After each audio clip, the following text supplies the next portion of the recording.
this morning, and I told my husband, I said, it almost feels as though I've never spoke at a church before, but I think because it's just a little different, because I know I'm here for the purpose of God. Yeah. And so with that being said, I had my jacket on because I had tattoos and stuff, and I said, well, you know, God, I don't want anybody to judge me. But God said, this is so not about you. Yeah. This is about me. So take your jacket off. Because I'm a great God. I've used you. And so I want to give honor to the pastors of this house. Pastor Pipus and his lovely wife, Pastor Pipus, First Lady Pipus.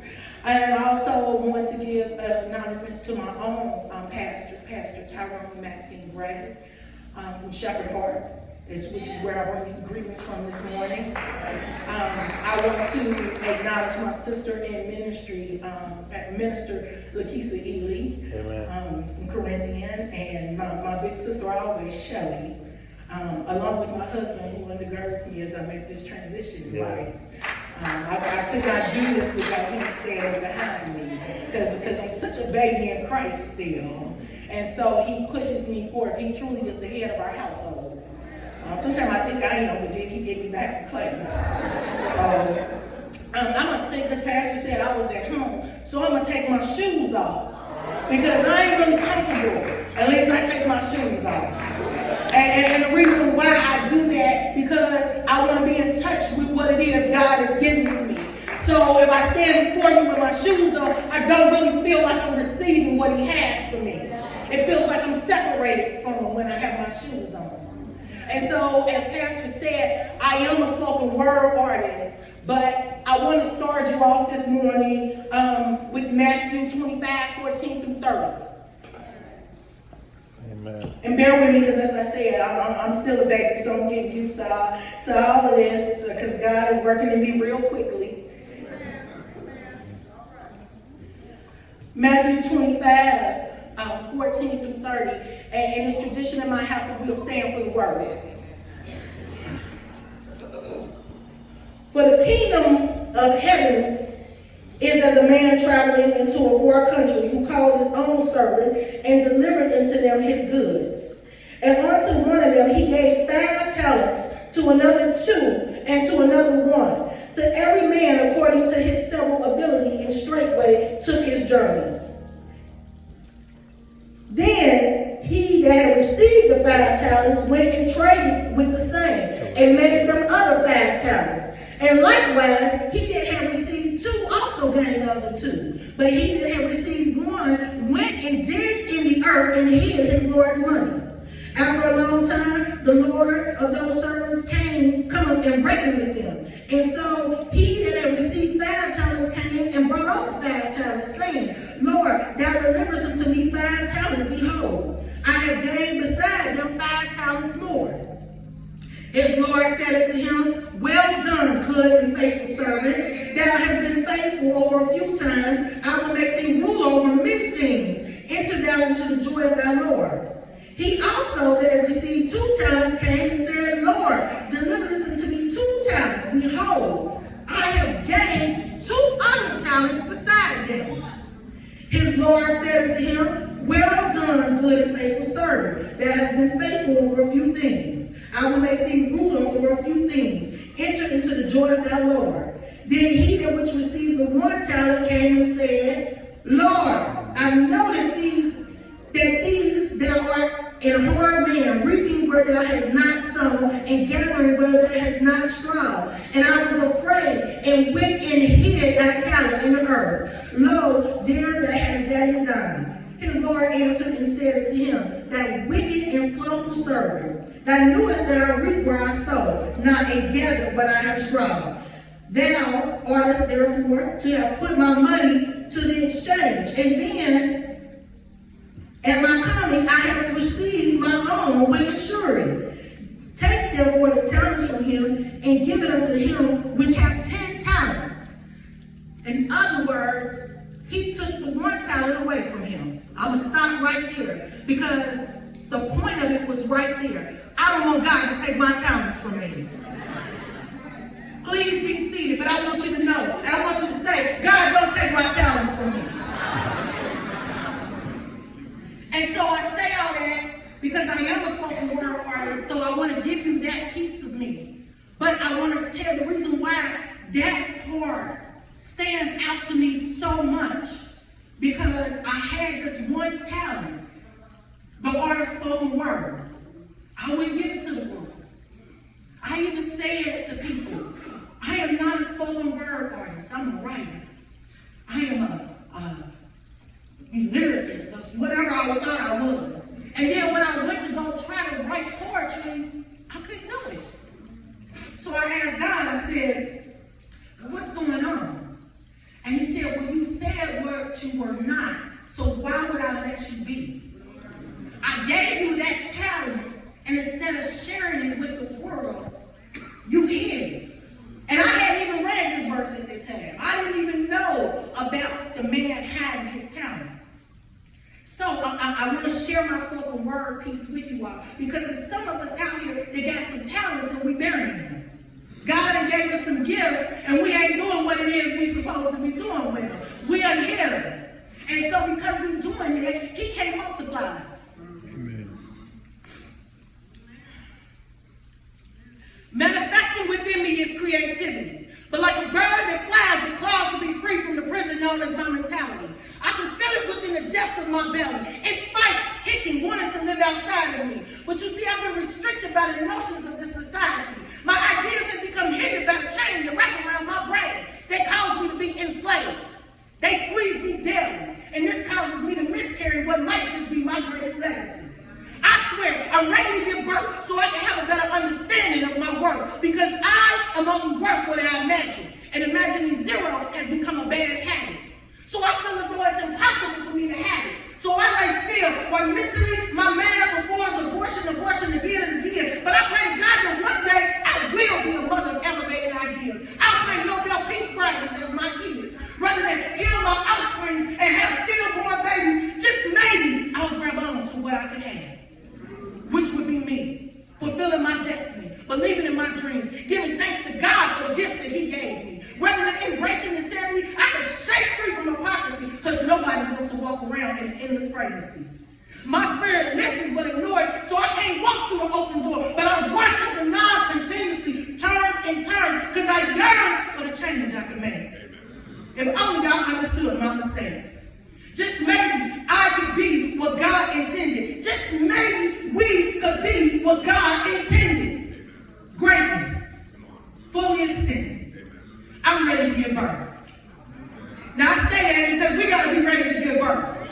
And it's I'm going with the gifts, but I want you to understand why the gifts are so important. So what we learn here in the dictionary, because I always kind of just relate it back to, well, God, tell me, what does that mean? We define the word as gifts to be something bestowed or acquired with any particular reference. So in other words, don't nothing have to happen in order for you to get a gift.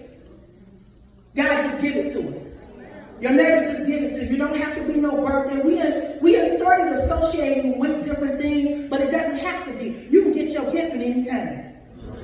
But God gave each one of us a gift. So my question to you today, what are you doing with your gifts? Are you hiding and burying your gifts? Amen. Are you not displaying your talents? Yes.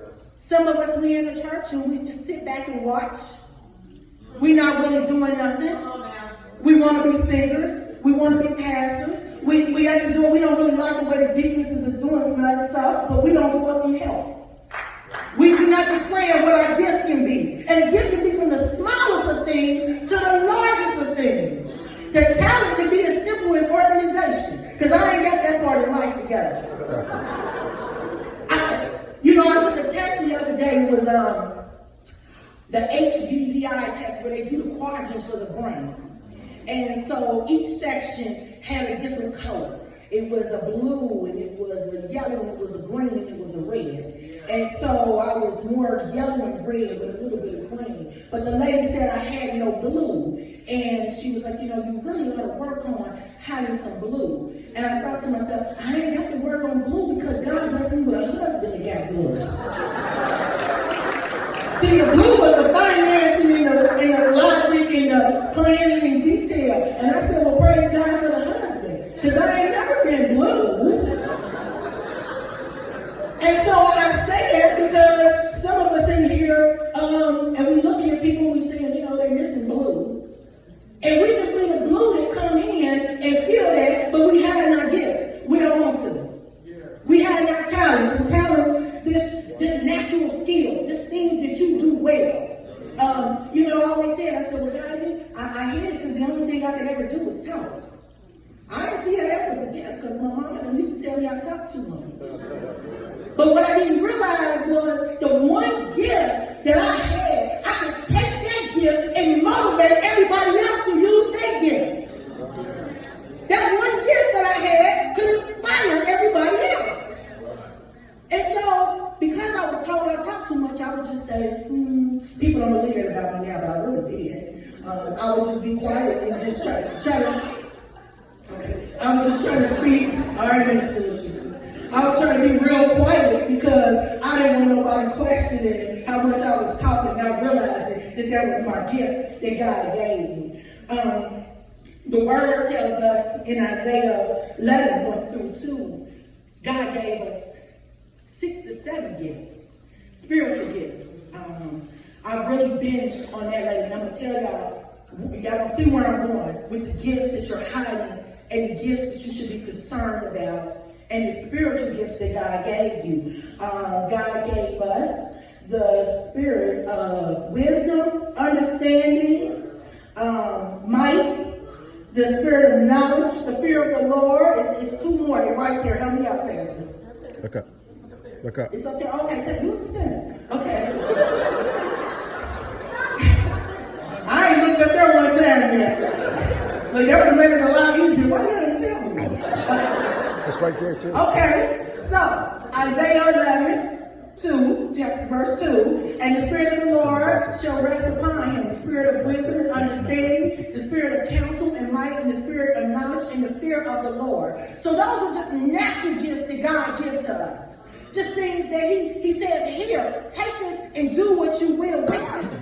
Now, the reason why, I tell you, Pastor Hollis and I, we were sitting at the table, we were celebrating my sister Shelley, and we were just talking, and I was telling him about some of the things that I do. Now remember, those are the gifts that God just gave you. And I was telling him that all the things that I do, I'm an urban gardener, I make jam and jelly. I have a little jam and jelly business. And he said, what do you mean about jam and jelly business? And I told him, I said, I make jam and jelly. And I can it myself and everything. And he said, well, where are you from? Because you don't meet too many women in this day and age that make jam and jelly. Well, recently, August the 3rd, my mother passed. And she was 91 years old. She was short by 8 days of 92. And I started canning a couple of years ago. But the reason why I started canning because I wanted to leave an inheritance to my children. So I wanted to be able to give my children a gift through inheritance of a skill set that they could use. Something that would tie into that knowledge. Something that would tie in to that spirit of wisdom. Something that they could actually do. I told Pastor, I said, the reason why I made my first CD is because I wanted my children to have something to go back and reference upon. The CD wasn't about me just making a CD. The CD was about them having something that they could go and tap back into and say, this is what our mother sounded like. This is what our mother believed in. This is what our mother fought for. That's part of that inheritance. So I ask you today, what are you leaving your children in the world to inherit? What skill set are you preparing?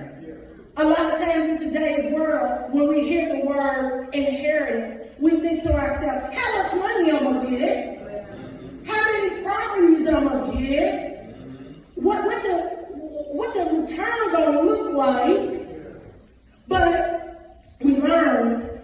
through the dictionary here, that the word inheritance actually means the genetic character transmitted from parent to offspring and taken collectively.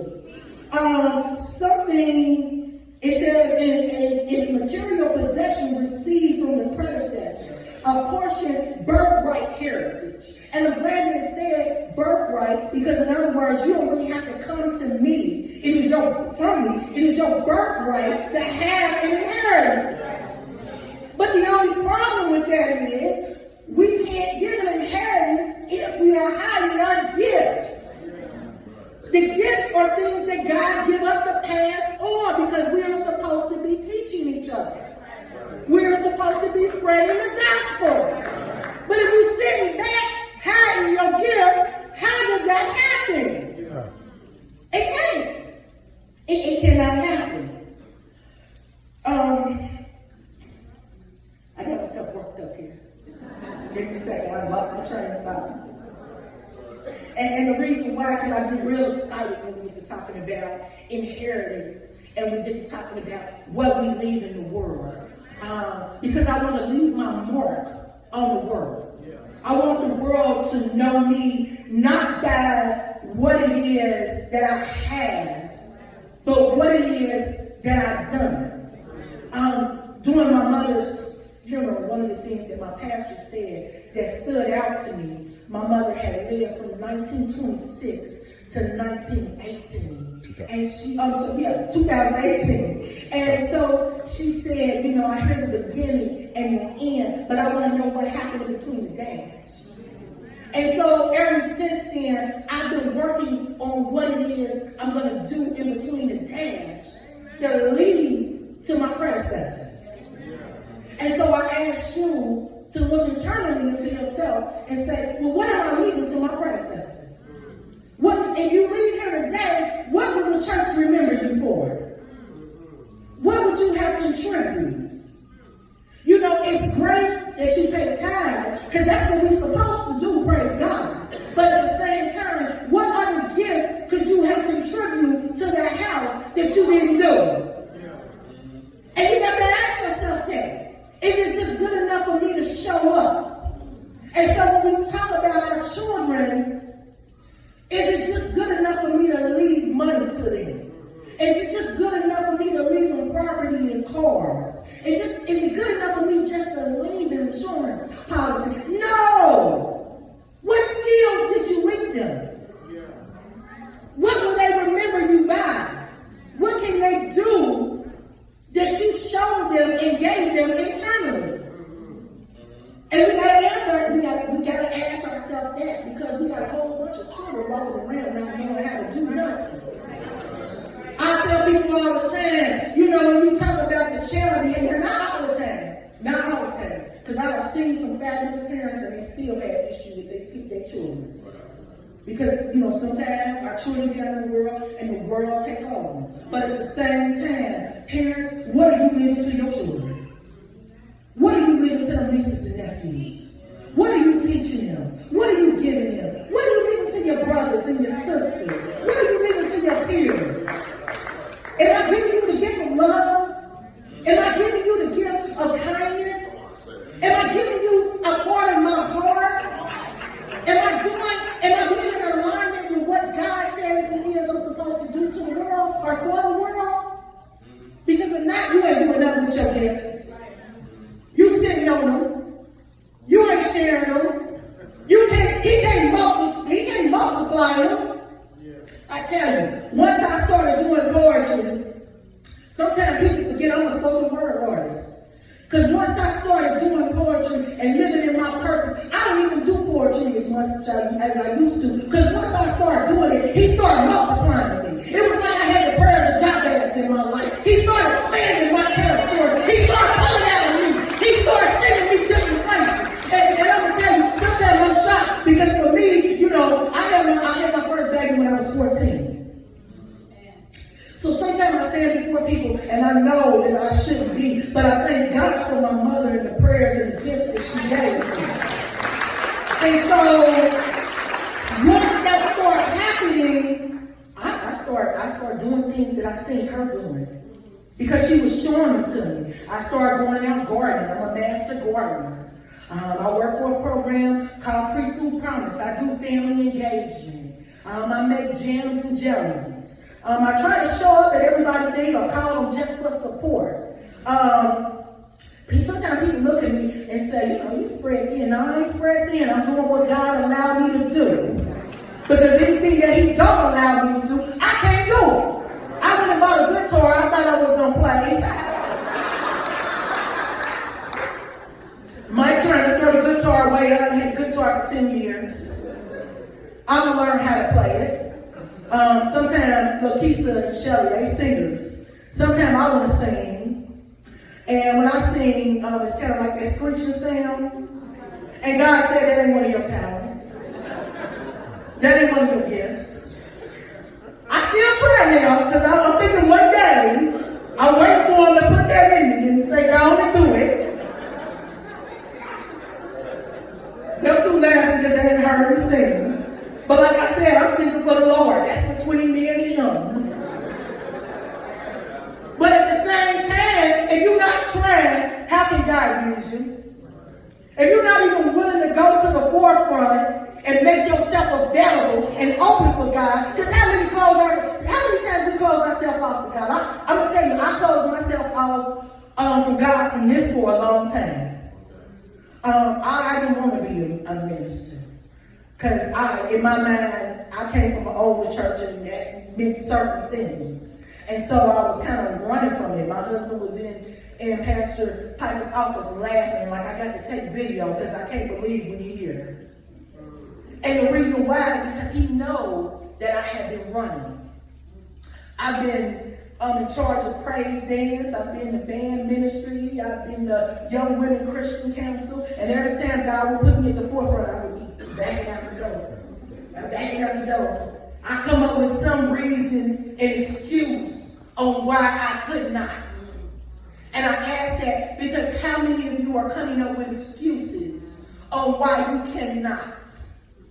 This is why I can't open that business. This is why I can't be the person God called me to be. This is why I can't give to a child. This is why I can't sow into my neighbor. This is why. Quit saying this is why I can't. And start figuring out how you can. Amen. That's the trick. How you can. What is it that I can do? I leave y'all went all off the paper and stuff. I skipped, I jumped, but I did want to leave you with one thought of the inheritance and the things and the gifts and just the pouring that God puts us into us. Remember, everything material you can lose at any time. Amen. I can lose the car. I can lose the house. I can lose the clothes. My Papa Frank is sitting in the audience. He's been with me a long time. He was with me when I was selling real estate, and that's been a long time ago. And when I first met him and my mentor, Miss Robin, had gotten married, and they had a house fire. Yeah. And so they had lost everything, and I was helping them find another house. And I was more devastated than they were, because they were such good people. I couldn't believe that they had lost everything in this fire. And I was wondering how they were going to rebuild. What they didn't lose is the gift that God had gave them. Yeah. They didn't fuss about it. I was more sad than Papa Frank and Miss. You remember that? I was more sad than they was. Like, we got to hurry up and find y'all a house. Because I didn't understand that the gifts God had given them, that he couldn't take them away. The fire couldn't take that away. So here they were, still in love, holding hands. They had lost everything. Yeah. Almost lost their lives. Yeah. But here they were, still smiling. Here they were, still giving thanks. Here they were, still fighting. Here they were, still planning. Here they were, still achieving. Because it was based on what God had given their life. God had already ordained and said, listen, I've already given them a gift. And because I've given them a gift, they're going to continue to prosper. And I didn't understand that. I was worn out because I was like, they done lost that. I was murmuring. I said, what's wrong with you? I said, Miss Robert, Father Frank, I lost everything.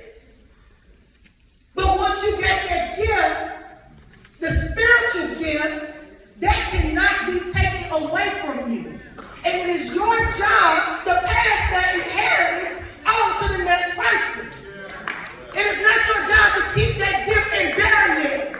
You got to pass it on. I got to give of myself.